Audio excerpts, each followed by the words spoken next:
هو ليه ناس بتكسب ملايين في عقارات دبي وناس تانية بتخسر مع انهم في نفس السوق؟ سر الاسرار. اغلب الناس بتنكر ان في خساره، ممكن سوء اختيار، دي اسوأ حاجه ممكن تحصل. بص، هو انا شفت ترانزاكشنز مش لطيفه. يعني انا شفت مثلا ترانزاكشن، يعني انا هبدا باللي بتخسر دي عشان اغلب الناس بتنكر ان في خساره. لا، في خساره طبيعي، اي بزنس في الدنيا فيه خساره. من كام يوم كده فاتح ترانزاكشن مع مين.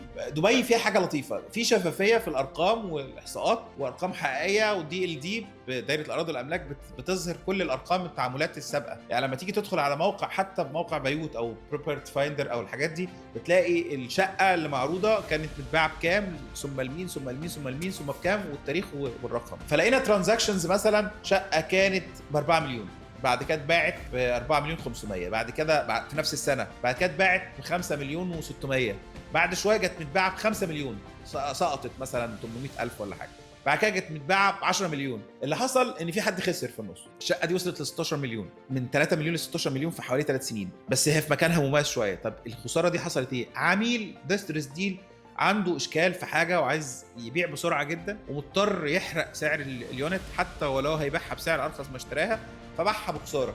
دي حاله استثنائيه، دي ما نقدرش نقول عليها ان ده اللي بيحصل في السوق. لكن مش هقول لك بس دبي، مفيش، احنا ما سمعناش ان في اي بلد العقار فيها خسر. بيسموه بقى ابن البار والكلام من ده، لان فعلا عمري ما سمعت ان عقار خسر في اي مكان الا في حاله زي اللي انا حكيتها من شويه دي. في ارباح. خليني اقول لك حاجه تانية، الخساره احيانا بتبقى من الهامش الربح. يعني مثلا ممكن سوء اختيار بزنس او عقار او مشروع معين يخلينا بدل ما نكسب مثلا 30% ابريشيشن نكسب 20%. هنا احنا نعتبرها خساره، لان هي الفرصه البديله. لو هو كان اشترى عقار في مشروع تاني كان هيكسب 30%، لما اختار غلط كسب 20% بس. اذا هو عنده خساره 10% من هامش ربح كان ممكن يكسبها. هنا نقبل فكره الخساره في سوق دبي او سوق العقار عموما. انا بتكلم هنا عن الخساره، هي قرار بقى. يعني انا مثلا انا اشتريت من المطور ده اوف بلان او حتى سكندري، بس غالبا الارباح الكتيره قوي بتبقى في الاوف بلان. ممكن العميل يكسب 30% على الفلوس بتاعته او على راس المال بعد سنه او بعد سنتين. لو اشترى من مطور تاني عن طريق ان في بروكر او سيلز مطور اقنعوه ان ده اجمد فرصه والكلام اللي بيحصل في السوق ده، يكسب 10%. هنا في 20% خساره. اما تقول لي ان هو اختار غلط وخسر فلوس في السعر، لا، هو مش هيخسر فلوس، هو هيكسب نظريا. دي اسوأ حاجه ممكن تحصل، لكن مش على هيخسر نظريا لكن مش في الواقع.